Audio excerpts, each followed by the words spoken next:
कैसे कोई सत्य में प्रवेश करे, कैसे उस परम रहस्य को जान पाए जो निकट है फिर भी नहीं जाना जाता, और जो सदा से पास है फिर भी खो गया है। उस तक हम कैसे पहुंचे, उस तक कोई भी कभी कैसे पहुंचा है। इस सूत्र में उस विज्ञान की व्याख्या है, उस मार्ग की विधि की। अभ्यास के संबंध में थोड़ी बात हमने समझी। अभ्यास का अर्थ है जैसा नहीं है वैसा देखना, और सत्य का अर्थ है जैसा है वैसा ही देखना। हम जो भी देखते हैं वो अध्यास है। हमारी दृष्टि में हम सम्मिलित हो जाते हैं, और जो भी हमारा अनुभव है वो वस्तुगत ऑब्जेक्टिव नहीं होता, सब्जेक्टिव आत्मगत हो जाता है। जो वहां बाहर है जैसा है वैसा ही हम तक नहीं पहुंचता। हमारा मन उसे विकृत कर लेता है, सजा संवार लेता है, सजावट कर देता है, आभूषण पहना देता है, काट छांट कर देता है, छोटा बड़ा बहुत बहुत रूपों में उसे रूपांतरित कर देता है। जो बड़े से बड़ा रूपांतरण है, जो गहरा से गहरा अभ्यास है, वो है हम प्रत्येक चीज के साथ अपने को जोड़ लेते हैं जिससे हम जुड़े हुए नहीं। जोड़ते ही चीज की जो वस्तु स्थिति है वो खो जाती है, और जो स्वप्न स्थिति है वो सही मालूम पड़ने लगती है। जैसे जहां जहां हम कहते हैं मेरा, कहते हैं मेरा मकान, मकान हम न थे तब भी था, हम न होंगे तब भी होगा। जो हमारे होने से पहले हो सकता है और जो हमारे होने के बाद भी बना रहेगा, और जो हमारे मिटने के साथ मिटता नहीं है, वो मेरा कैसे हो सकता है। मैं इसी क्षण मर जाऊं तो मेरा मकान मिटता नहीं है। मेरे मकान को मेरे मिटने का पता भी नहीं चले, तो मुझसे जोड़ ही क्या है मेरे मकान का, संबंध क्या है। कल कोई और रहेगा उस मकान में और वो भी उसे मेरा कहेगा। कल कोई और रहता था, वो भी उसे मेरा कहता था। न मालूम कितने लोगों ने अपने मैं को उस मकान पर चिपकाया है और विदा हो गए, लेकिन वो मैं चिपक नहीं पाता, वो मकान किसी का हो नहीं पाता। मकान हो भी नहीं सकता किसी का, मकान अपना है, मकान खुद का है। इस जगत में प्रत्येक वस्तु स्वयं है। इसे हम ठीक से समझ लें तो अध्यास को तोड़ने में आसानी हो जाए। जमीन का एक टुकड़ा है, आप कहते हैं मेरा खेत, मेरा बगीचा। आज नहीं कल चांद पर दावा खड़ा होगा, अमेरिका कहेगा मेरा या रूस कहेगा मेरा। कल तक चांद किसी का भी न था, बस चांद था, चांद का ही था, लेकिन कोई न कोई दावा होगा, और आज नहीं कल संघर्ष खड़ा होगा। अभी सूरज सिर्फ सूरज का है, कल उस पर भी दावा हो सकता है। आदमी जहां भी पैर रखता है वहीं अपने मैं की छाप लगा देता है। प्रकृति उसकी छाप को मानती नहीं, लेकिन दूसरे आदमियों को मानना पड़ता है, अन्यथा संघर्ष खड़ा होता है। और वो दूसरे लोग भी इसलिए मानते हैं उस छाप को कि वे भी वैसी छाप लगाना चाहते हैं। तो मकान किसी का हो जाता है, जमीन किसी की हो जाती है। और हमारी इतनी आतुरता क्यों होती है कि हम इस मैं की छाप को कहीं लगा दें। आतुरता इसलिए होती है कि जितनी जगह हम ये छाप लगा देते हैं, हस्ताक्षर कर देते हैं, उतनी ही जितना हमारा मेरे का विस्तार बड़ा हो जाता है, उतना ही बड़ा मैं हमारे भीतर हो जाता है। मैं उतना ही बड़ा होगा जितनी चीजों पर उसकी छाप लगी है। अगर कोई आदमी कहता है कि 1 एकड़ जमीन मेरी, तो निश्चित ही उसके पास उतना बड़ा मैं कैसे होगा। दूसरा आदमी कहता है 1000 एकड़ जमीन मेरी। मेरे के विस्तार के साथ मैं बड़ा होता मालूम पड़ता है। मेरे का विस्तार कम होता है तो मैं छोटा कम होता है। तो मैं की एक एक ईंट मेरे से निर्मित होती है। तो जितना ज्यादा मैं कह सकूं मेरा, उतना बड़ा मैं का महल खड़ा हो जाता है। इसलिए सारे जीवन हम एक ही दौड़ में होते हैं कि कितनी ज्यादा चीजों पर छाप लगा दें अपनी, कह पाए कि मेरी। इस छाप लगाने में चीजों पे छाप लग भी जाती और हम छाप लगाते लगाते विदा हो जाते, और जिसे हमने कहा था मेरा, उस पर कोई और छाप लगाना शुरू कर देता है। वस्तुएं अपनी है, किसी की भी नहीं। उपयोग उनका हो भी सकता है, मालकियत नहीं हो सकती। मालकियत भ्रम है। और उपयोग जब हम करते हैं तब अनुग्रह का भाव होना चाहिए, क्योंकि जो हमारा नहीं उसका हम उपयोग कर रहे हैं। लेकिन जब हम कहते हैं मेरा, तो अनुग्रह का भाव भी चला जाता है और मेरे का एक जगत निर्मित हो जाता है। उसमें धन है, पद है, प्रतिष्ठा है, शिक्षा है, सब सम्मिलित है। और यही सम्मिलित हो तो भी आश्चर्य नहीं। जिन चीजों का मैं से कोई भी संबंध नहीं होता वे भी सम्मिलित हो जाती हैं। हम कहते हैं मेरा धर्म, मेरा ईश्वर, मेरा देवता, मेरा मंदिर, जिनसे कि मैं का कोई भी संबंध नहीं हो सकता। और अगर हो तो फिर इस जगत से छुटकारे का कोई उपाय नहीं। क्योंकि अगर धर्म भी मेरा और तेरा हो सके और ईश्वर भी मेरा और तेरा हो सके, तब तो बड़ी कठिनाई है। फिर तो इस मेरे के बाहर जाने का मार्ग कहां मिलेगा। ईश्वर भी इसके भीतर आ जाता हो तो फिर बाहर जाने के लिए कोई जगह भी नहीं बचती। लेकिन हम मेरे की छाप मंदिर और मस्जिद पे भी लगा देते हैं, हम ईश्वर पे भी लगा देते हैं। आदमी जहां भी जाता है वहां मेरे को लेकर पहुंच जाता है। और इसके अनुसांगिक हिस्से समझ लें। मैं बड़ा होता है मेरे से, लेकिन जितना मेरे का फैलाव होता है उतना दुख भी बढ़ जाता है। अकेला नहीं बड़ा होता तब भी कोई कठिनाई न थी। मैं की बढ़ती दुख की भी बढ़ती है, क्योंकि मैं है एक घाव, और जितना बड़ा मैं होता है उतनी आप चोट के लिए खुले हो जाते, उतनी बड़ी जगह हो जाती जिस पर चोट की जा सकती है। जैसे कि बड़ा घाव हो तो उस पर दिन भर चोट लगे, कहीं से भी उठे बैठे और चोट लगे। घाव है बड़ा, जगह है बड़ी, कुछ भी इशारा चोट बन जाता है। जितना बड़ा मैं हो उतनी बड़ी चोट लगने लगती, उतना दुख होता है। मेरे के विस्तार से मैं बढ़ता है, रस आता है। मैं बढ़ता है, दुख भी बढ़ता है। इधर लगता है सुख बढ़ रहा है, उधर साथ साथ दुख भी बढ़ता जाता है। जितना हम सुख बढ़ाते हैं उतना दुख बढ़ता चला जाता है। और इन दोनों के बीच में एक अध्यास, एक भ्रम चल रहा है। जहां मेरे का कोई उपाय नहीं कहने का, वहां हम व्यर्थ ही झूठ ही मेरा कहे चले जा रहे हैं। ये हाथ जिसको आप मेरा कहते हैं, शरीर जिसको आप मेरा कहते हैं, ये भी आपका नहीं है। आप नहीं थे तब भी इस हाथ की हड्डी, इस हाथ की चमड़ी, इस हाथ का खून कहीं था, और आप नहीं होंगे तब भी ये होगा।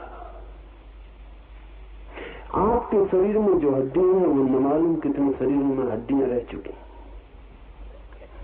जो आज आपका खून है कल किसी पशु में बहता था, परसों किसी वृक्ष में बहता था, और न मालूम कितनी लंबी यात्रा है उसकी, अरबों खरबों वर्षों की। आप नहीं होंगे तब भी आपके शरीर में एक एक कण कोई भी नष्ट होने वाला नहीं है, वो सब बना रहेगा, वो किन्हीं और शरीरों में बहेगा। इसे ऐसा समझें कि जो सांस अभी आपके भीतर है, एक क्षण पहले आपके पड़ोसी के भीतर थी। जो आपके पास में बैठा है उसने जो सांस छोड़ दी है वो अब आपकी सांस हो गई है। क्षण भर पहले वो कहता था मेरी सांस, क्षण भर बाद उसकी नहीं रही, किसी और की हो गई है। और आप दूसरा भी कह नहीं पाएगा, मेरी सांस की दूसरे की हो जाएगी। जिंदगी प्रतिपल किसी का दावा स्वीकार नहीं करती, बही चली जाती और हम दावे ठोकते चले जाते। ये दावे का जो भ्रम है, ये मनुष्य का गहरे से गहरा अध्यास है। तो जब भी कोई आदमी कहता है मेरा, तब अज्ञान में गिरता है। ये सूत्र इस अध्यास को तोड़ने के लिए है। जमीन तो मेरी है ही नहीं, मकान तो मेरा है ही नहीं, धन तो मेरा है ही नहीं, शरीर भी मेरा नहीं। आपका जो शरीर है वो आपके माँ और पिता के अणुओं से बना, वो आपके पहले थे और वे अणु लंबी यात्रा करके आ रहे हैं। वो आपके माता पिता के पास थे। हजारों लाखों वर्षों की यात्रा उन अणुओं की, उनसे आपका शरीर बना है। वो शरीर भी एक क्षेत्र है, एक जमीन है जिसमें आप स्थापित हैं, लेकिन आप है नहीं, आप वही नहीं है, उससे अलग है। ये सूत्र कहता है मनुष्य शरीर भी नहीं है। इतना ही नहीं, ये सूत्र और गहरे जाता है और कहता है मनुष्य मन भी नहीं, क्योंकि मन भी तो संग्रह है। आपके पास कोई भी ऐसा एक विचार है जो आपका हो, जिसको आप कह सके मेरा, कोई विचार नहीं। कोई परंपरा से आया, कोई शास्त्र से आया, कोई किसी से सुन के, कहीं से पढ़ के, कहीं न कहीं से आया है। अगर आप अपने एक एक विचार की जन्म पत्री की खोज करें और एक एक विचार की यात्रा देखें, तो आप पाएंगे आपके पास एक भी विचार अपना नहीं है। सब विचार उधार, सब कहीं से आए। कोई विचार मौलिक नहीं होता, ओरिजिनल नहीं होता, सब विचार उधार होते हैं। पर विचार को भी हम कहते हैं मेरा। वहां भी हम ध्यान रहे, श्वास तक मेरी नहीं कही जा सकती। विचार और भी सूक्ष्म बात है, लेकिन उसे भी मेरा नहीं कहा जा सकता। इस विश्लेषण में गहरे उतरते उतरते कहां पहुंचता है आदमी? उपनिषद कहां पहुंचे, बुद्ध कहां पहुंचते हैं, महावीर कहां पहुंचते हैं?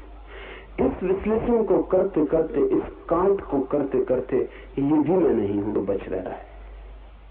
जब सब काट डाला जाता है और काटने का कोई उपाय नहीं रह जाता, जब सब तोड़ दिए जाते हैं संबंध और कोई संबंध बचता नहीं जिससे तोड़ा जाए, तब भी जो बच रहता है उसी को उपनिषद साक्षी कहते हैं। वही है विटनेस। ये बड़ा संसार है चारों तरफ, ये मेरा नहीं है। और शुक्ल के पास आता हूं, ये शरीर भी मेरा नहीं है। और भीतर उतरता हूं, ये मन भी मेरा नहीं है। फिर कौन है जिसको मैं कहूं मैं? या कि मेरे भीतर कोई भी नहीं है जिसको मैं कहूं मैं हूं या नहीं हूं? सब मेरे को तोड़ते तोड़ते शुद्धतम क्या बचता है भीतर? एक चीज बच रहती है जो नहीं कटती, जिसको काटने का कोई भी उपाय नहीं। पश्चिम में एक विचारक हुआ दिकार्त, गहरा विचारक था और उसने तय किया कि तब तक कोई बात न मानूंगा जब तक कि असंदिग्ध सत्य उपलब्ध न हो जाए, जिस पे संदेह न किया जा सके। तो उसने चिंतन शुरू किया, बड़ी मेहनत की उसने और सारी चीजें संदिग्ध मालूम पड़ी। कोई कहे ईश्वर है, संदेह किया जा सकता है, हो या न हो लेकिन संदेह तो किया जा सकता है। कोई कहे स्वर्ग है, मोक्ष है, संदेह किया जा सकता है। दिकार्त कहता था कि मैं तो जिस पे संदेह ही न किया जा सके, ऐसा नहीं है कि जिसको सिद्ध किया जा सके, तर्क किया जा सके, नहीं, संदेह ही न किया जा सके, इनडिबिटेबल, असंदिग्ध हो तभी मानूंगा। बहुत खोज करके लेकिन एक जगह आके वो भी रुक गया। उसने सब इनकार कर दिया, ईश्वर, स्वर्ग, नरक सब फेंक दिए, लेकिन एक जगह आके अटक गया। मैं हूं या नहीं?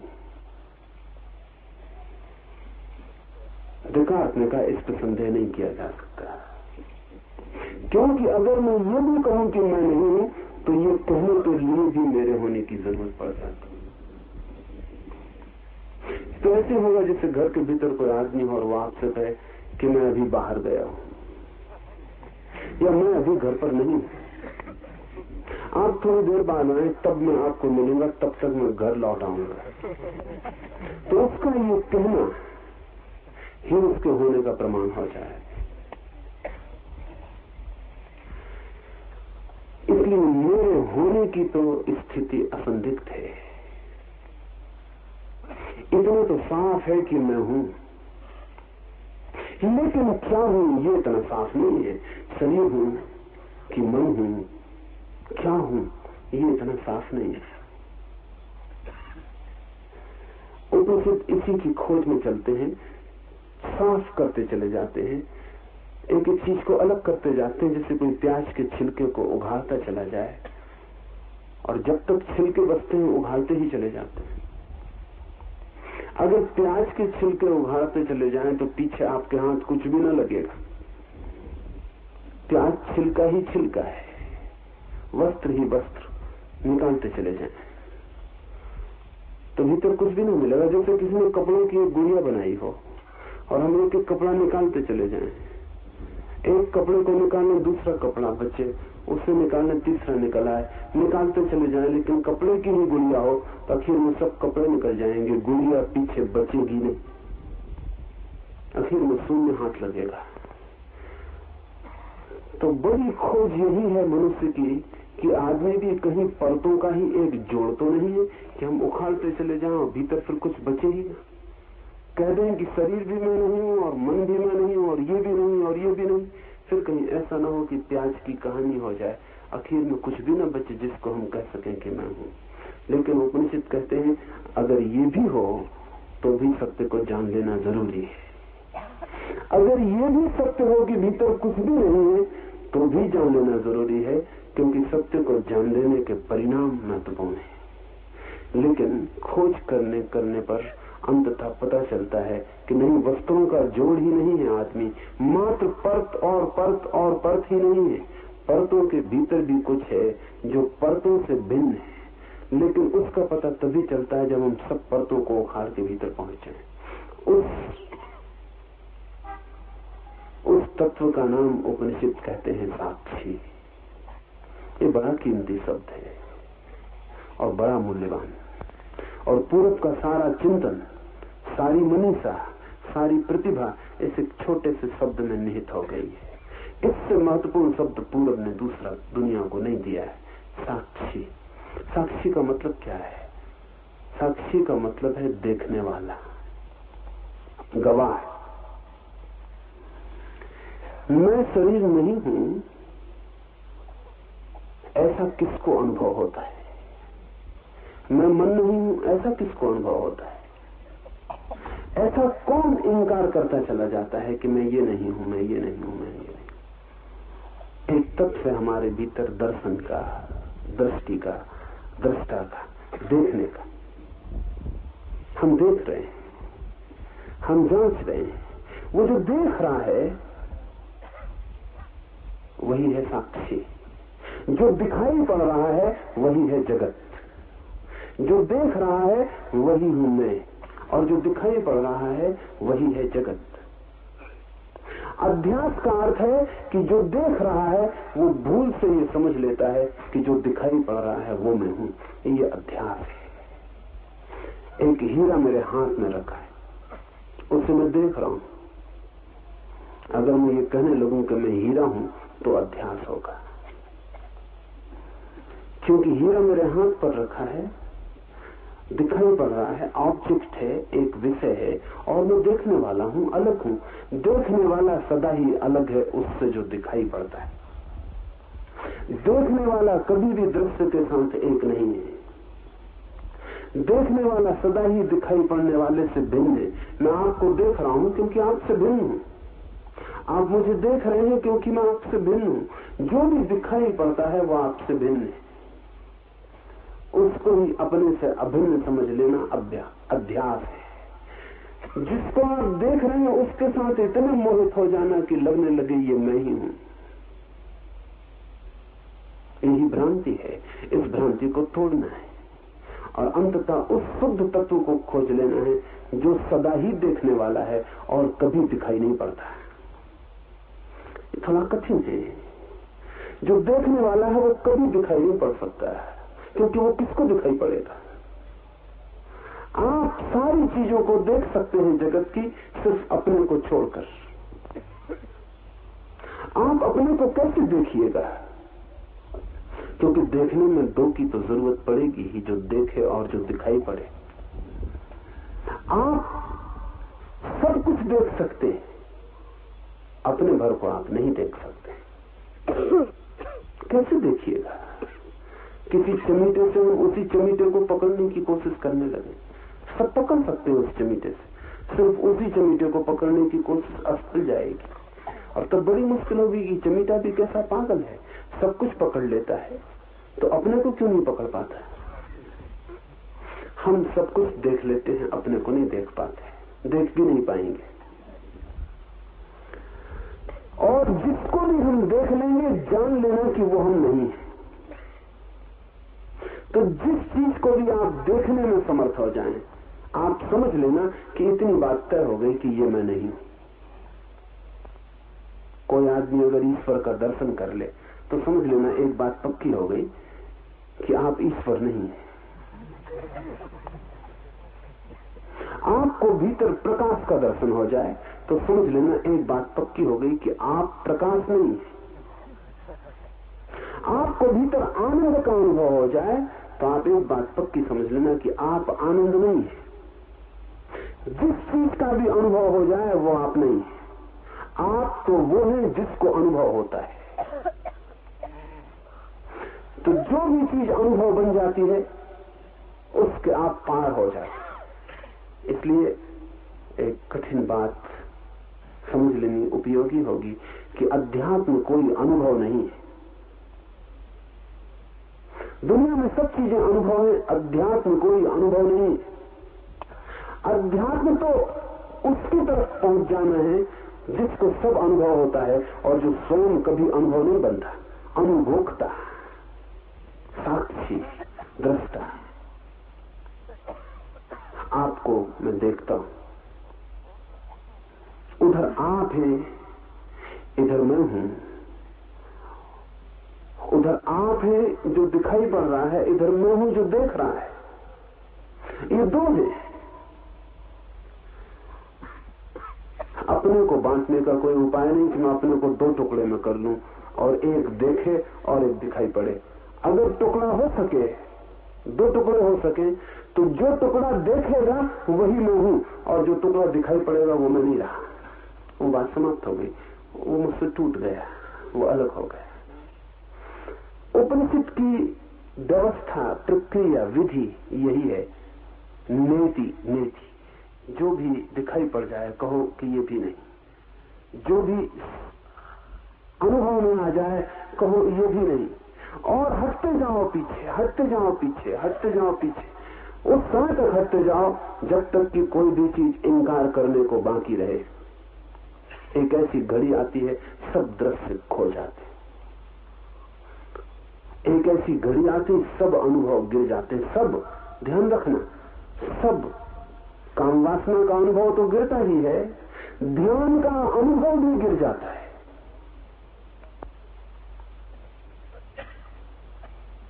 संसार के राग द्वेष के अनुभव तो गिर ही जाते हैं।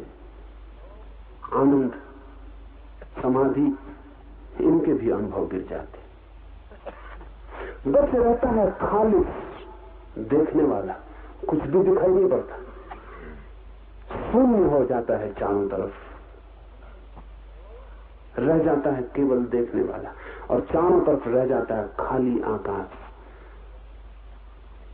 बीच में खड़ा रह जाता है दृष्टा, उसे कुछ भी दिखाई नहीं पड़ता क्योंकि उसने सब इंकार कर दिया। जो भी दिखाई पड़ता था हटा दिया मार्ग से, अब उसे कुछ भी अनुभव नहीं होता। हटा दिए सब अनुभव, अब बच रहा अकेला जिसको अनुभव होता था।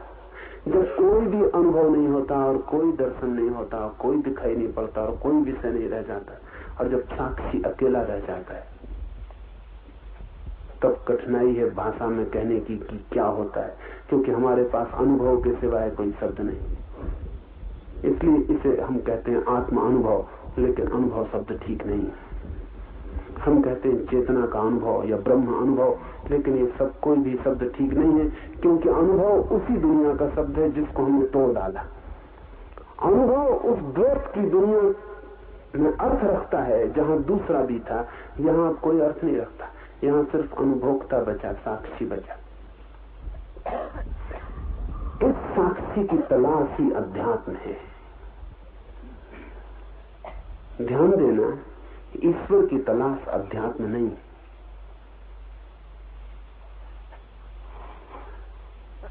पुराने योग सूत्रों ने ईश्वर की चर्चा ही नहीं की, बात ही नहीं उठाई, कोई जरूरत न थी। बाद में योग सूत्रों ने ईश्वर की चर्चा भी की तो उसको भी एक अध्यात्म की खोज का साधन का साध्य नहीं। उसे भी कहा कि ये साधना में सहयोगी होता है, इसलिए ईश्वर को मान लेना अच्छा है। साधना में सहयोगी होता है अध्यात्म की खोज में, इसलिए मान लेना अच्छा, एक उपकरण है। ईश्वर भी एक विधि है बस। इसलिए बुद्ध ने इंकार कर दिया, महावीर ने ईश्वर को इंकार कर दिया। उन्होंने दूसरी विधियां खोज ली, उन्होंने कहा इस विधि की कोई भी जरूरत नहीं है। अगर विधि ही है ईश्वर तो फिर दूसरी विधियों से भी काम चल सकता है। लेकिन बुद्ध और महावीर भी साक्षी को इंकार नहीं कर सकते, ईश्वर को इंकार कर सकते।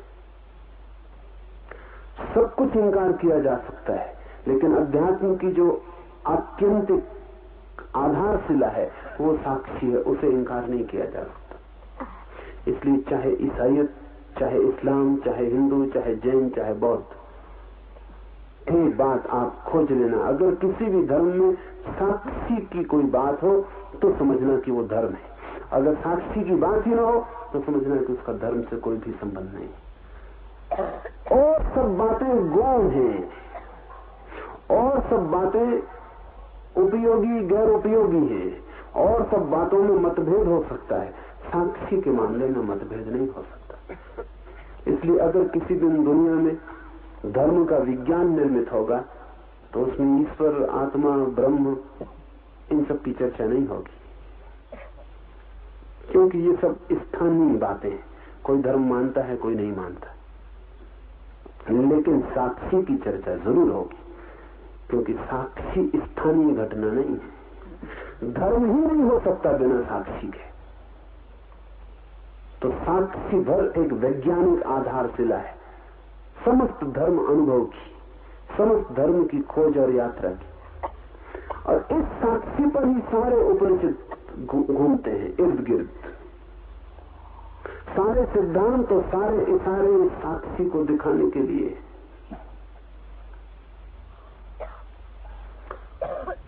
थोड़ा हम समझने की कोशिश करें, क्योंकि शब्द से तो समझ में आ जाता है कि साक्षी का क्या मतलब है, लेकिन साधना में बड़ी जटिल बात है। हमारा जो मन है वो एक तीर की तरह है, जिसमें एक तरफ फल लगा हुआ है तीर का। तीर को आपने देखा, तीर दो तरफ नहीं चल सकता। अगर आप तीर को चला दें तो एक ही तरफ जाएगा, या कि आप सोचते हैं दो तरफ भी जा सकता। तीर के दो तरफ जाने का कोई भी उपाय नहीं। तीर जाएगा अपने निशाने की तरफ, एक तरफ। तो जब प्रत्यंचा पर कोई तीर को चढ़ाता है और प्रत्यंचा से तीर छूटता है तो दो बातें ख्याल में ले लें। प्रत्यंचा जहां वो चढ़ा था वहां से छूट जाता है, दूर हटने लगता है, और जहां वो नहीं था साध्य लक्ष्य, उस तरफ बढ़ने लगता है। एक स्थिति ये थी कि प्रत्यंचा पर चढ़ा था तीर, दूर बैठा था पक्षी वृक्ष पर, उसकी छाती में नहीं चुभा था तीर। तीर था प्रत्यंचा पर, पक्षी पर नहीं था। फिर छूटा तीर, प्रत्यंचा से दूर होने लगा और पक्षी के पास होने लगा। फिर एक स्थिति आएगी, पक्षी की छाती में चुभ गया, प्रत्यंचा खाली रह गई और तीर पक्षी की छाती में हो गया। ध्यान पूरे समय हम यही कर रहे हैं कि जब भी हमारे ध्यान का तीर छूटता है तो हमारी प्रत्यंचा से खाली हो जाता है भीतर से, और जिसकी तरफ जाता है उस पर जाकर टिक जाता है। कोई चेहरा आपको सुंदर लगा, तीर छूट गया ध्यान का, भीतर नहीं है अब तीर, अब ध्यान भीतर नहीं है, अब ध्यान भागा और दौड़ा और सुंदर चेहरे से जाकर लग गया। सड़क पर हीरा पड़ा है, तीर छूट गया प्रत्यंचा से, अब ध्यान भीतर नहीं, अब ध्यान भागा दौड़ा और जाके चुप गया हीरे की छाती में। अब ध्यान हीरे में है, अब आप में नहीं है, या ध्यान अब कहीं और है। तो आपके सब ध्यान के तीर कहीं कहीं कहीं कहीं जाके चित गए। आपके पास भीतर कोई ध्यान नहीं, हमेशा बाहर जा रहा है। तीर तो एक तरफा ही हो सकते हैं, लेकिन ध्यान दो तरफा हो सकता है, और वही हो जाए तो साक्षी का अनुभव होता है। ध्यान का तीर दो तरफा हो सकता है, उसमें दो फल हो सकते हैं, और जब आपका ध्यान किसी की तरफ जाए तो आप अगर इतना कर पाए तो आपको साक्षी का अनुभव किसी न किसी दिन हो जाएगा। जब आपका ध्यान किसी पर जाए, रास्ते से गुजरी कोई सुंदर युवती, कोई सुंदर युवक, आपका ध्यान अटक गया, तब आप अपने को बिल्कुल भूल गए, यहां भीतर ध्यान न रहा, अब आप होश में नहीं, अब आप बेहोश, क्योंकि आपका होश तो किसी और के पास चला गया, अब आपका होश तो उसकी छाया बन गया, अब आप होश में नहीं। अगर आप ये काम कर सकें कि कोई आपको सुंदर दिखाई पड़ा, ध्यान उस पर गया, उस समय इस पर भी भीतर ध्यान जाए जहां से प्रत्यंचा से तीर छूट रहा है, उसकी तरफ भी हम एक साथ ही अगर देख पाए, जहां से ध्यान जा रहा है वो स्रोत, और जिसकी तरफ ध्यान जा रहा है वो लक्ष्य, अगर दोनों हमारे ध्यान में एक साथ आ जाएं, तो आपको पहली दफा पता चलेगा कि साक्षी का क्या अर्थ है। कहां से ध्यान जा रहा है उस स्रोत का अनुभव होना चाहिए। कहां से ध्यान पैदा हो रहा है, वृक्ष हमें दिखाई पड़ता है, शाखाएं दिखाई पड़ती हैं, फूल पत्ते दिखाई पड़ते हैं, फल लग जाते हैं वो दिखाई पड़ते हैं, जड़ें हमें नहीं दिखाई पड़ती, जड़ें अंधेरे में छिपी, लेकिन वहीं से वृक्ष रस ले रहा है। आपका ध्यान फैलता है चारों तरफ, जगत का बड़ा वृक्ष निर्मित हो जाता है, लेकिन जहां से ध्यान निकलता है, जिस स्रोत से, जिस चैतन्य के सागर से निकलता है, उस तरफ का कोई भी पता नहीं। उन जड़ों का भी बोध साथ साथ होने लगे, एक साथ आपको दोनों बात दिखाई पड़ने लगे। इससे ऐसा समझे मैं बोल रहा हूं तो आपका ध्यान मेरे बोलने पर लगा है, इसको दोहरा तीर बना लें। ये दोहरा तीर अभी इसी वक्त भी बन सकता है। जब मैं बोल रहा हूं तो आप केवल मैं जो बोल रहा हूं वही न सुने, आपको ये भी स्मरण रहे कि मैं सुन रहा हूं। बोलने वाला कोई और है, वो बोल रहा है, मैं सुनने वाला हूं, मैं सुन रहा हूं। अगर आप एक क्षण को भी अभी यही ये दोनों बातें एक साथ कर ले, सुने भी और सुनने वाले का स्मरण भी, रिमेम्बरिंग भी भीतर बनी रहे कि मैं सुन भी रहा हूं, शब्द दोहराने की जरूरत नहीं। अगर आप कहें कि मैं सुन रहा हूं तो उतनी देर में आप सुन ना पाएंगे, जो मैंने कहा वो चूक जाएगा। भीतर शब्द बनाने की जरूरत नहीं कि मैं सुन रहा हूं, मैं सुन रहा हूं। अगर आपने ऐसा किया तो उतनी देर आप बहरे हो जाएंगे। उस सेकंड आप अपनी भीतर की आवाज सुन लेंगे कि मैं सुन रहा हूं, लेकिन जो मैं बोल रहा हूं यहां से वो आपको सुनाई नहीं पड़ेगा। मैं जो बोल रहा हूं वो सुनाई पड़ता रहे, और साथ ही आपको ये भी स्मरण हो जाए, शब्दों में नहीं, ये भी आपकी प्रतीति साफ हो जाए कि इधर सुनने वाला भी बैठा है, इधर सुनने वाला है, उधर बोलने वाला है। ये दोनों एक साथ आपकी चेतना में झलक जाए, तत्क्षण आपको साक्षी का अनुभव हो जाएगा कि साक्षी क्या है। साक्षी वो है जो इन दोनों को देख रहा है। और थोड़ा भीतर प्रवेश करें। आप सुन रहे हैं, मैं बोल रहा हूं, साक्षी वो है जो दोनों का अनुभव कर रहा है कि बोला जा रहा है, सुना जा रहा है। जब आपकी चेतना का तीर दौड़ा हो जाता है तो तत्क्षण आप तीसरे बिंदु पर खड़े हो जाते। मैंने बोला, ये एक बिंदु हुआ। साधारणतः आपका ध्यान इसी पे लगा रहता है। आपने सुना भी, आप सुनने वाले हैं, ऐसा भी आपको प्रतीति हुई, एहसास हुआ, अनुभव हुआ, ये दूसरा बिंदु हो गया।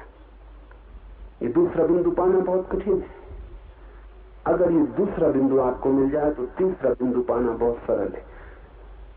वो तीसरा बिंदु ये है कि बोलने वाला है आ, सुनने वाला है बा, फिर आप कौन है भीतर, जो कि दोनों को अनुभव कर रहे हैं, बोलने वाले को भी और सुनने वाले को भी। आप तीसरे हो गए, द थर्ड पॉइंट। वो जो तीसरा बिंदु है वही साक्षी। इस तीसरे के पार नहीं जाया जा सकता। ये तीसरा आखिरी बिंदु है और ये है त्रिकोण जीवन का।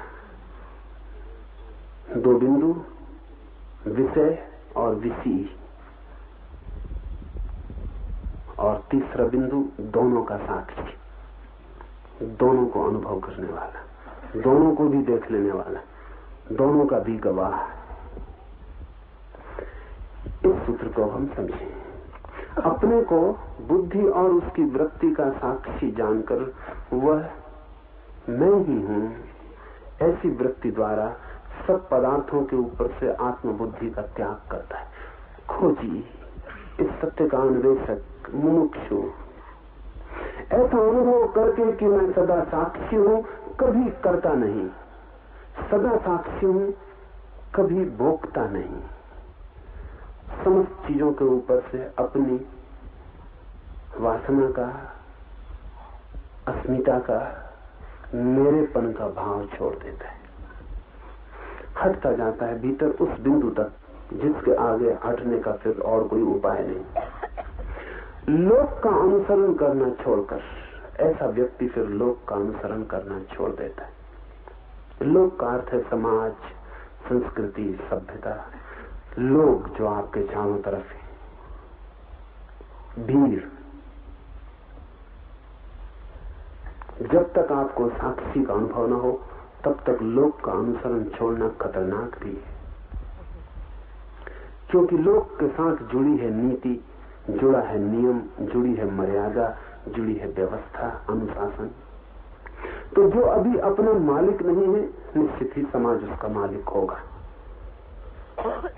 जो अपना ही मालिक नहीं है, किसी को उसे नियंत्रित करना होगा। कोई अनुशासन चाहिए, अन्यथा विक्षिप्त हो जाएगी अवस्था, अराजक हो जाएगी। लेकिन जिसे अपने होने का अनुभव हो गया, जिसे साक्षी का अनुभव हो गया इस जगत में, अब वो अपना मालिक स्वयं। ये बड़े मजे की बात है। जो सब मालिकियत छोड़ देता है वो अपना मालिक हो जाता है, और जो सब मालिकियत इकट्ठा करता रहता है वो केवल खबर देता है कि अपनी मालिकियत उसके पास नहीं।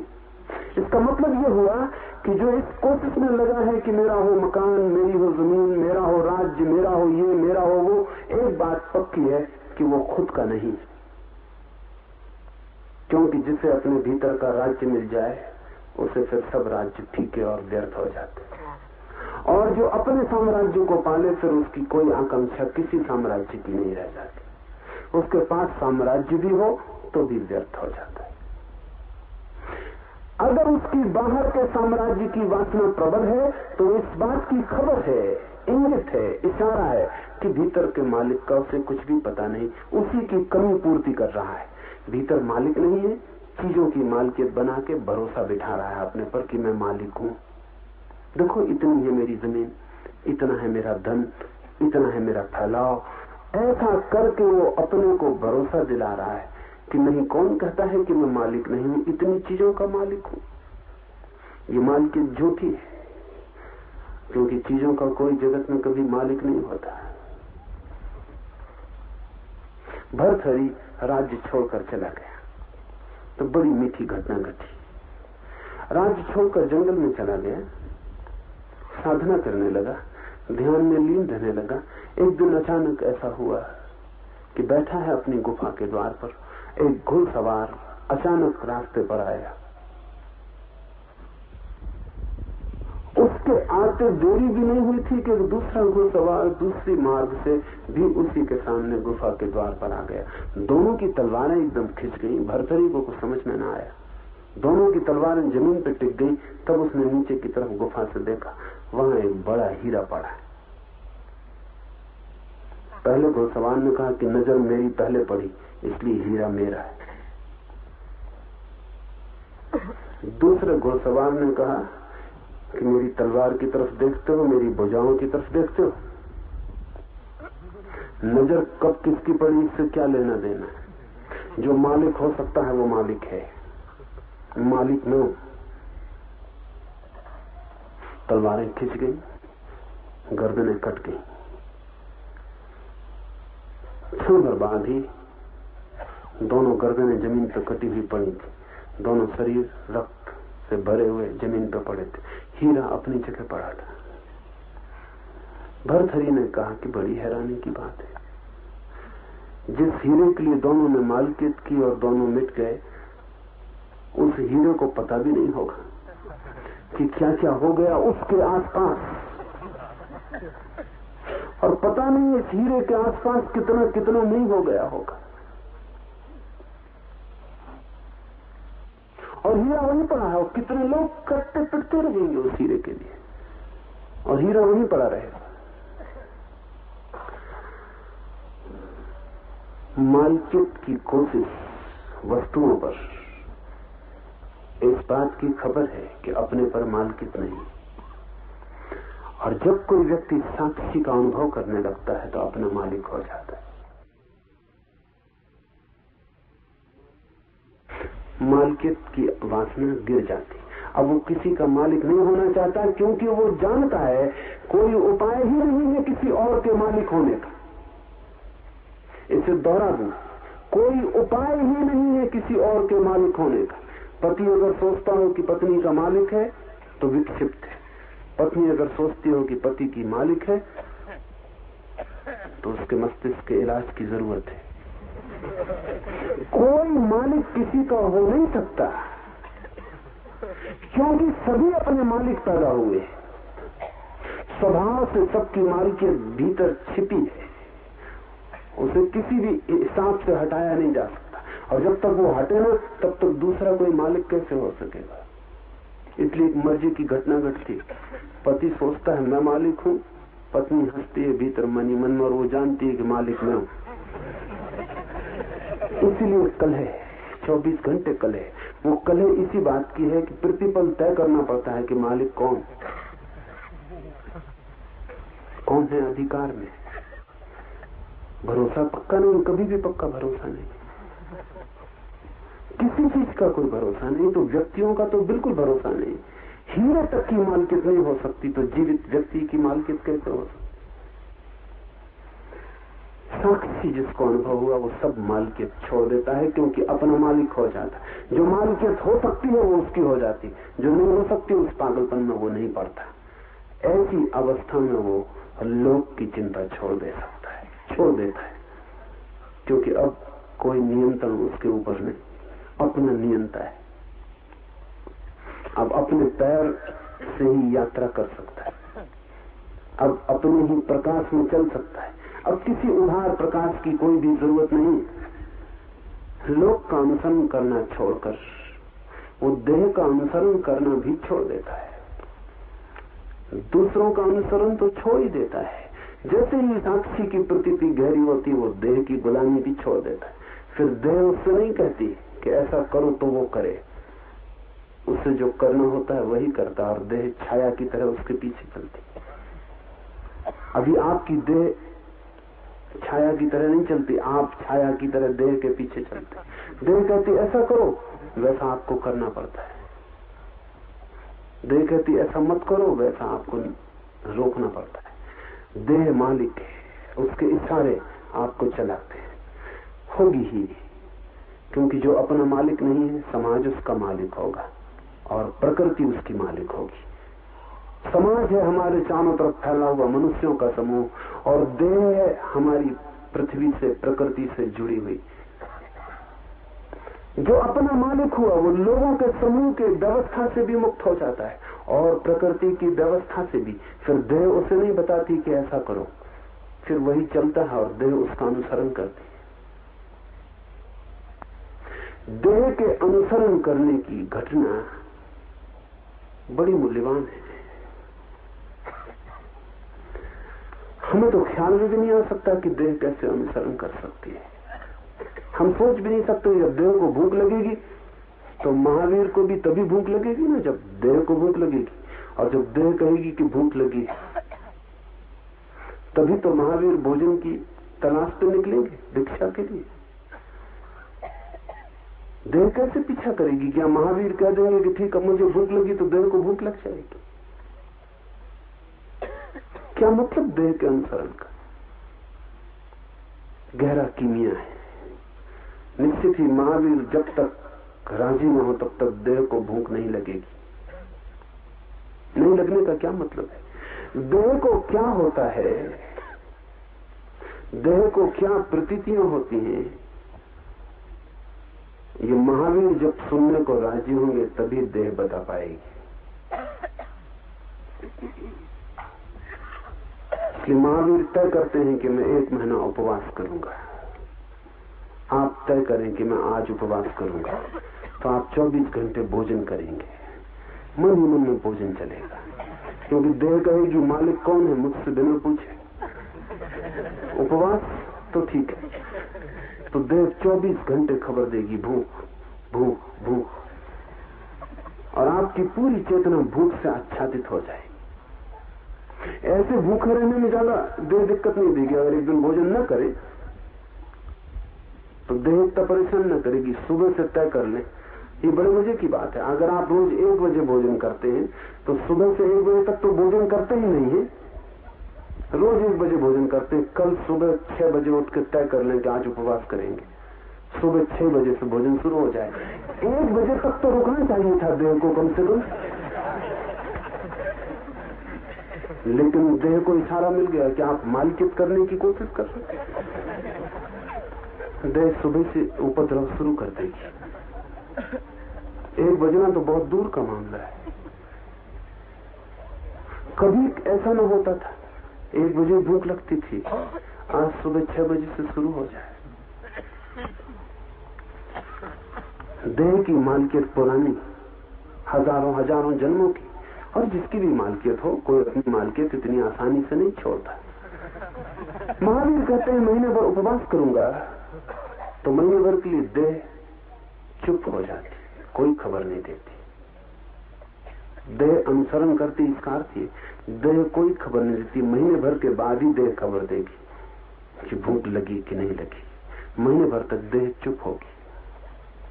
मगर इसका क्या मतलब है कि अभ्यास करने से ऐसा हो जाएगा कि रोज रोज अभ्यास करते रहें जैसा कोई व्यायाम करता है, ऐसा रोज रोज अभ्यास करते रहें उपवास का तो धीरे धीरे आदत हो जाएगी। इस गलती में मत पड़ना। अभ्यास और आदत का सवाल नहीं, साक्षी के अनुभव का सवाल है। अगर साक्षी का अनुभव होगा तो देह महीना नहीं, अगर साल भर के लिए भी महावीर कह दे तो देह चाहे सूख जाए, मर जाए, समाप्त हो जाए, लेकिन महावीर को खबर पहुंचाने की जरूरत नहीं होगी, हिम्मत नहीं होगी कि महावीर को खबर पहुंचाए कि भूख लगी है।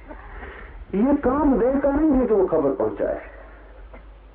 ये तो एक दफा तय करने की बात है कि मालिक कौन है। जब तक देह को पता है कि मालिक मैं हूं, तब तक वो मालिकियत करती। जब आपका साक्षी अनुभव में आ जाता है, देह की मालिकियत तत्क्षण मिट जाती, कानून ही बदल जाता है भीतर का। देह आपके पीछे चलने लगती, और तब बड़े अनूठे अनुभव है। महावीर के पीछे हजारों लोगों ने उपवास किए, लेकिन महावीर जैसे उपवास की बात मुश्किल। न मालूम कितने जैन साधु उपवास में लगे हुए, लेकिन महावीर का शरीर देखा, उनकी मूर्ति देखी, जैन साधुओं के शरीर को उनके सामने रखे, तो पता चलेगा कि मामला फर्क कहां होगा। इनकी देह तो पूरी खबर दे रही, उनको नहीं आप तक को खबर दे रही कि भूख लगी। महावीर की देह खबर नहीं देती, उनको तो खबर देती नहीं, आपको भी खबर नहीं देती कि भूख लगी। महावीर जैसी सुंदर काया खोजनी मुश्किल है। वो सुंदर काया कह रही कि भीतर कोई मालिक हो गया है, और अब देह परेशान करने का सामर्थ्य नहीं रखती है। अब देह कुछ कह नहीं सकती कि ऐसा करो वैसा मत करो। ये देह का मामला नहीं है, भीतर के जानने वाले का मामला है। वो जैसा तय करे, जो तय करे, निर्णय उसके हाथ में। वो मरना चाहे तो मरे, जीना चाहे तो जिए, लेकिन देह बीच में अड़ंगा नहीं डाल सकती। वो सिर्फ छाया की तरह पीछा करे। लोक का अनुसरण छूट जाता है, देह का अनुसरण भी छोड़ देता है। इसके पश्चात शास्त्र का अनुसरण छोड़कर आत्मा के ऊपर का अध्यास भी छोड़ देता है। ऐसे छोड़ता चला जाता है, लोक को, देह को, शास्त्र का अनुसरण छोड़ देता है। जिसको साक्षी का अनुभव हुआ उसके लिए शास्त्र व्यर्थ हो जाता। ये जरा जटिल मामला है। इसे हम उल्टा भी कह सकते हैं कि जिससे साक्षी का अनुभव हुआ उसके लिए शास्त्र सार्थक हो जाते। ऐसा भी कह सकते हैं जिसको साक्षी का अनुभव हुआ उसके लिए शास्त्र व्यर्थ हो जाते। और इन दोनों का मतलब एक है।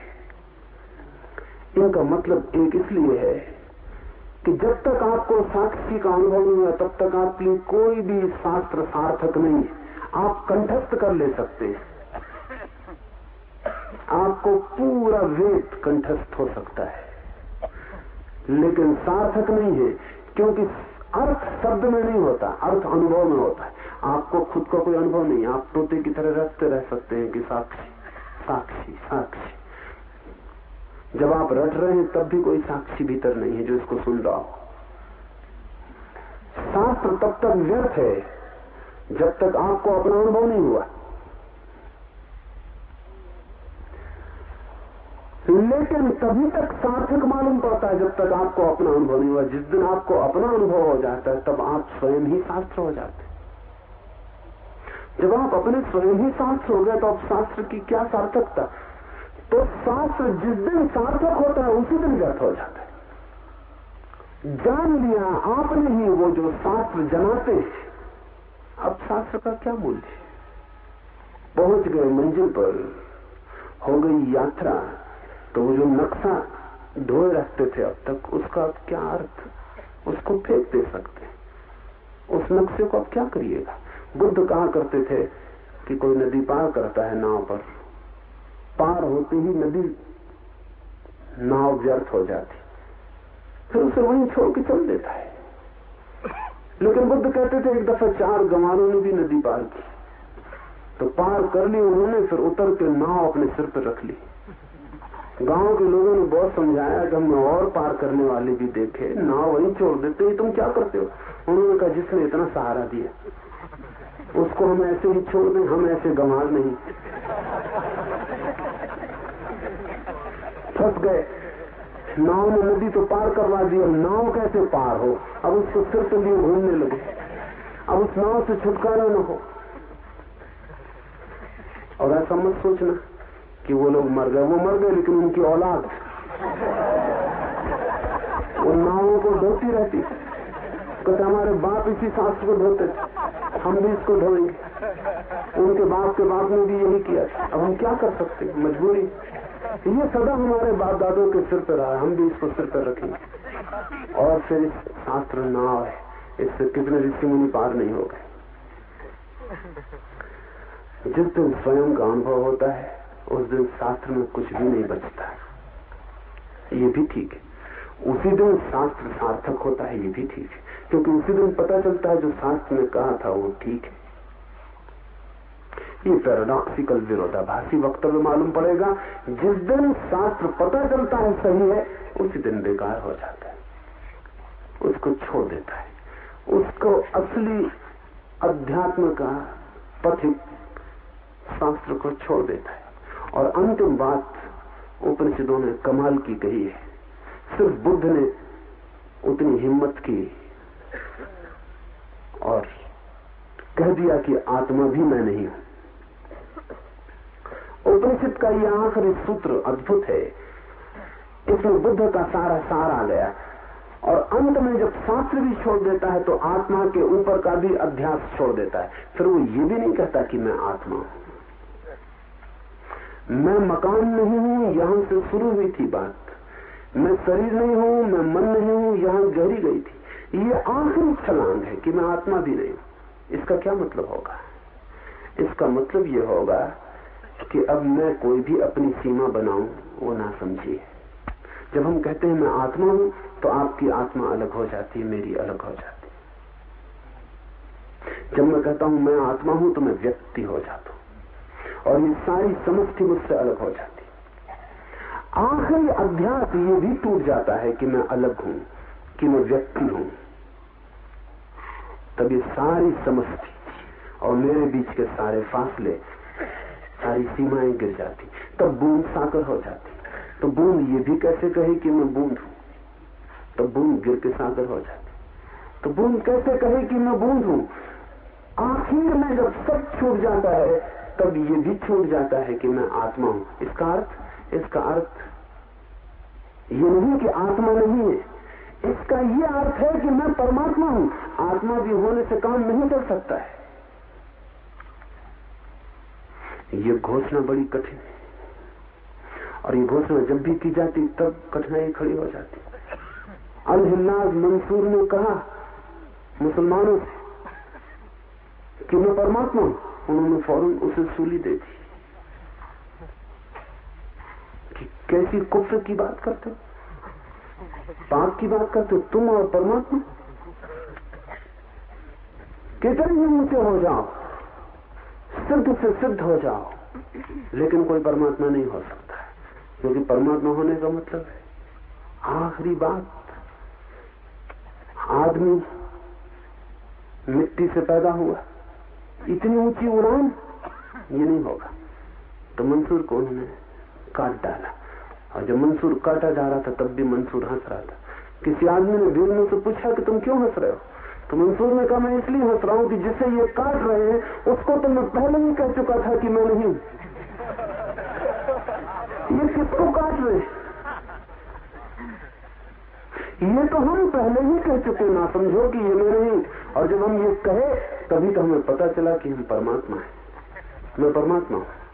उमरत दम आखिरी दम उसकी जबान से अनलक अनलक, मैं हूं ब्रह्म, मैं हूं ईश्वर, ये आखिरी शब्द उसके मुंह से गूंजते रहे। सरमत हुआ एक फकीर, सूफी सरमत को बड़े आदर से देखते हैं, और आदमी भी 2-4-10 इन्हीं गिने आदमियों में एक हुआ जमीन पर। औरंगजेब के पास शिकायत पहुंची है सरमत की कि वो जरा अजीब सी बातें कहने लगा है।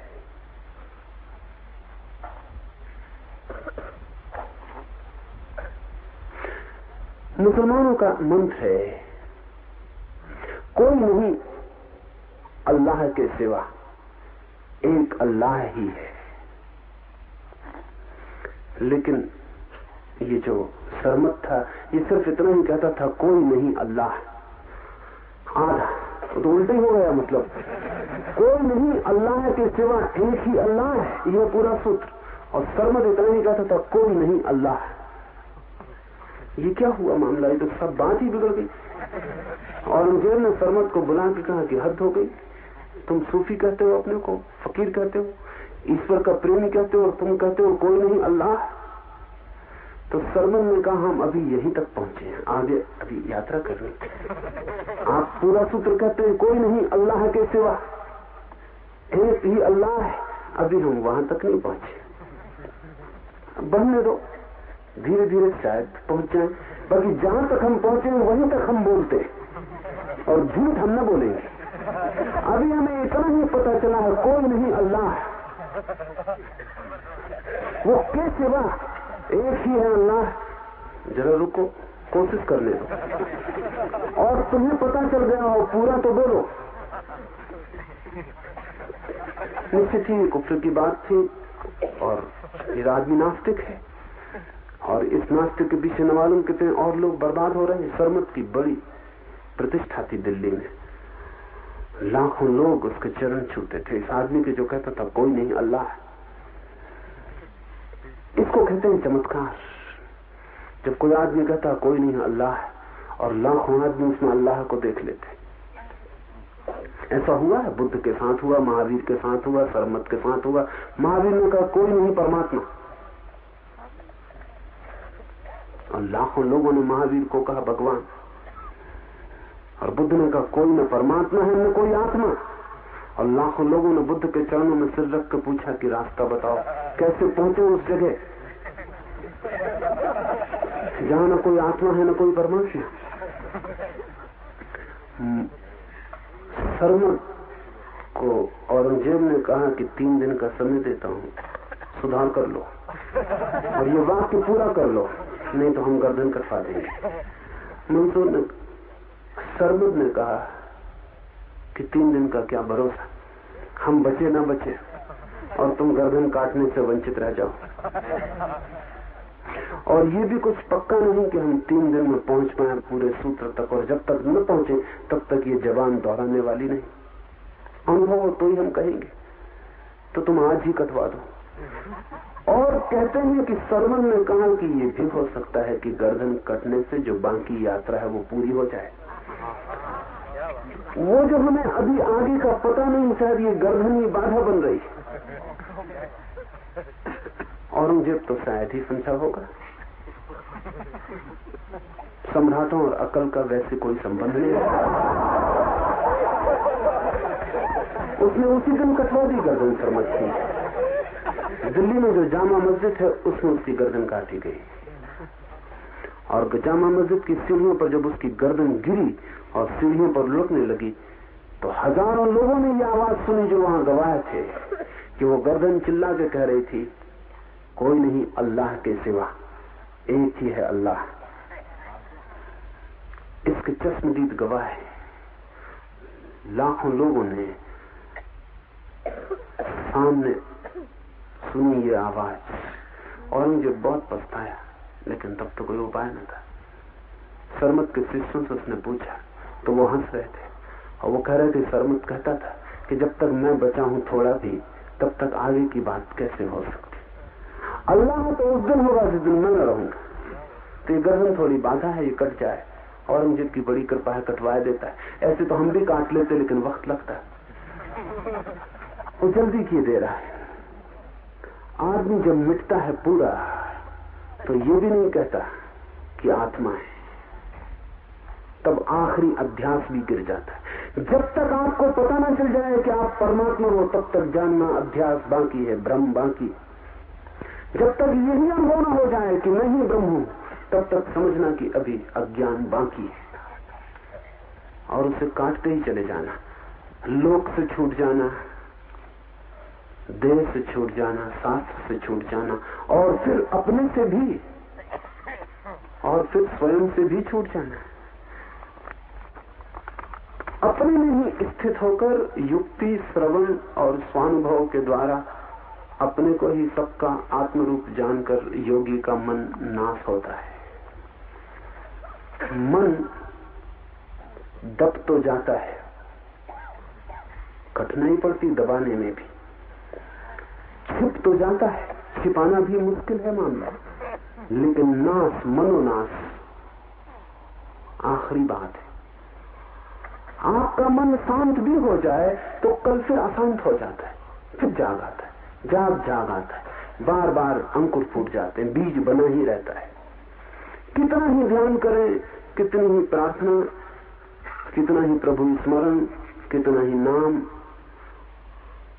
कभी लगता है सब ठीक और क्षण भर में लगता है सब बिगड़ गया। कभी लगता है आ गई जगह, आ गया मकान, और फिर सब खो जाता है। एक खेल ऐसा मालूम होता है जैसे बच्चे खेलते हैं लूडो का खेल। उसमें सीढ़ियां भी रहती हैं और सांप भी रहते हैं। सीढ़ियों पर से चढ़ते हैं और फिर किसी सांप के मुंह पे पड़ गए, वापस लौट के नीचे उतर आते। ऐसा होता ही रहता है, चलते हैं उतरते हैं।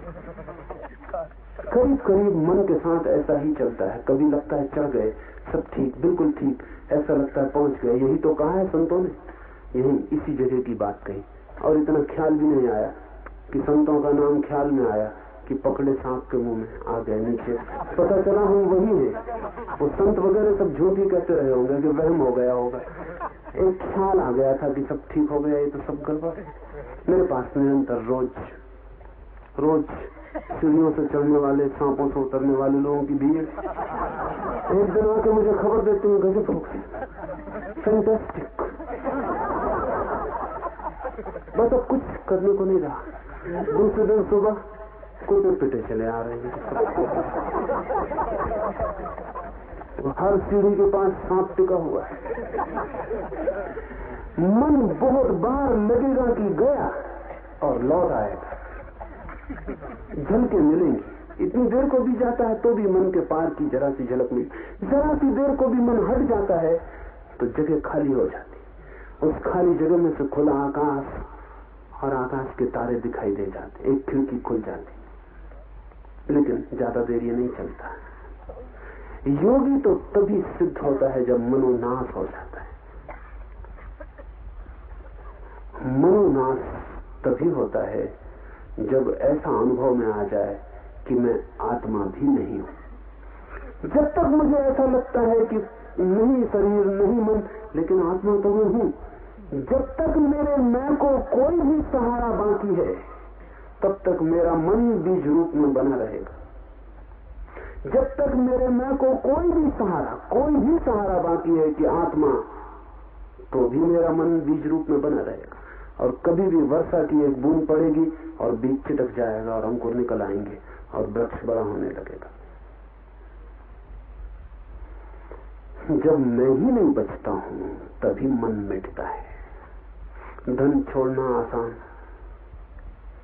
पद छोड़ना आसान, शरीर के साथ भी मोह छोड़ लेना आसान, मन के साथ भी मोह छोड़ लेना आसान, लेकिन आखिर में अपने ही साथ, अपनी निजता के साथ, मेरे होने के साथ भी मोह को तोड़ लेना अति कठिन है। उसके टूटते ही मनोनाश हो जाता है। बुद्ध के पास सारीपुत्र गया तो सारीपुत्र ने कहा कि मेरी मुक्ति कैसे हो? तो बुद्ध ने कहा तू यहां आ ही मत, तू कहीं और जा, क्योंकि हम तेरी मुक्ति करवा ही नहीं सकते, तुझसे मुक्ति करवा सकते। बुद्ध ने कहा मेरी मुक्ति नहीं होती, मुझसे मुक्ति होती है। तू अगर तेरी मुक्ति चाहता है तो तू कहीं और जा। हाँ, अगर तू तुझसे ही मुक्ति चाहता है तो ठीक जगह आ गया है, हम तुझे छुड़ा देंगे तुझसे ही। तो ये मत पूछ कि मेरा मोक्ष कैसे होगा, तू कहां बचेगा मोक्ष में। तू ये पूछ कि इस मेरे से छुटकारा कैसे हो, इस मैं से मोक्ष कैसे मिले। इसलिए बुद्ध ने मोक्ष शब्द को पसंद नहीं किया, उन्होंने शब्द चुना निर्वाण, क्योंकि मोक्ष में ऐसा लगता है मेरा, इतना तो बचेगा कम से कम कि आत्मा बचेगी। और सिद्ध शिला पर बैठे हुए मोक्ष का आनंद ले रहे हैं हम ही। वही सज्जन जो यहाँ दुकान करते थे वो ये मोक्ष में सिद्ध शिला पर बैठ के आनंद ले रहे हैं। आप तो बचे नहीं रहेंगे, ये तो मन में रस बने रहता है, हम तो बचे है क्या आप में बचने योग्य, और बचाने योग्य भी क्या है। कभी सोचा आप, कभी हिसाब लगाया आपने कि मेरे पास ऐसा क्या है जिसको मैं शाश्वत रूप से बचाने का आग्रह करूं। ऐसी कौन सी सुगंध है मेरे पास तो जो सदा रहे, ऐसा मैं कह सकूं। ऐसा कौन सा स्वर है मेरे पास जिसको मैं अमृत पिला सकूं। ऐसा मेरे व्यक्तित्व में क्या है जिसको मैं कहूं ये सदा रहे। ऐसा कुछ भी नहीं मालूम पड़ता।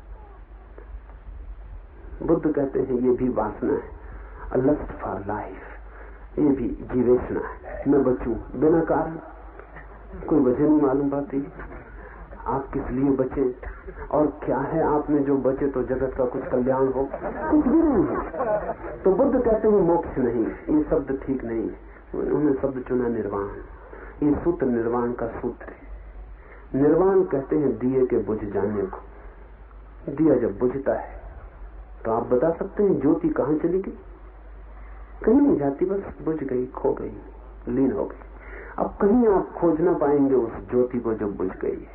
अब लोक में कहीं भी अनंत में उस ज्योति को आप न खोज पाएंगे जो बुझ गई। वो लीन हो गई, इतनी लीन हो गई कि अब उसे वापस इस अनंत से नहीं लौटाया जा सकता। वो निराकार में इतनी चली गई कि अब उसका आकार फिर से नहीं बन सकता, मिट गई। तो बुद्ध कहते हैं ऐसे ही तुम भी मिट जाओगे जैसा दिया बुझ जाता है। इसलिए उन्होंने शब्द चुना निर्वाण। वो कहते हैं तुम्हारा निर्वाण हो जाएगा, मोक्ष नहीं, तुम्हारा निर्वाण हो जाएगा। ये जो दिए की ज्योति तुमने टिमटिमा रही है ये बुझ जाएगी। ये बड़ी घबराने वाली बात मालूम पड़ती। तो फिर सार ही क्या है? अपने दिए में और मिट्टी का तेल डाल के किसी तरह इसकी ज्योति को जगाए रखें। ये सार क्या है? लेकिन बुद्ध कहते हैं जब तुम मिटोगे तभी तुम जान पाओगे कि तुम क्या हो। और जब तुम खो गए तभी तुम्हें पता चलेगा तुम खोए नहीं, तुमने सब पा लिया, तुम सब हो गए। आत्मा भी छूट जाती। निद्रा को, लोगों की बातों को, शब्द, स्पर्श, रूप, रस, गंध आदि विषयों को तथा आत्मा के विस्मरण को किसी स्थल पर अवसर दिए बिना हृदय में आत्मा का चिंतन करना, सब छूटता चला जाता। निद्रा छूट जाती, बेहोशी छूट जाती। ये अपने को हम भूल गए हैं, इसे निद्रा कहते हैं उपनिषद। ये जो हमें अपना विस्मरण हो गया है कि हम कौन हैं, ये जो हमें पता नहीं कि मैं परमात्मा हूं, इसे कहते हैं निद्रा। जिस दिन ये निद्रा क्षण भर को भी नहीं पकड़ती, जिस दिन कोई उपाय नहीं रह जाता इस बेहोशी के ऊपर छा जाने का, ये धुआं फिर गिरता ही नहीं, ये बादल फिर चारों तरफ मंडराते ही नहीं, आकाश निरभ्र खुला हो जाता, ये बदलियां फिर कभी नहीं घेरती और अंधेरा कभी नहीं उतरता। तब एक सतत स्मरण, स्मरण शब्द ठीक नहीं, शब्द सभी गलत है।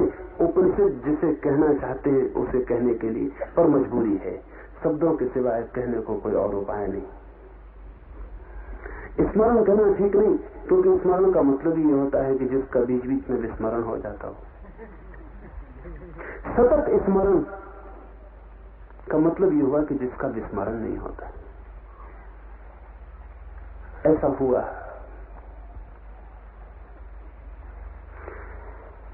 एक तिब्बत में फकीर हुआ, नारोपा।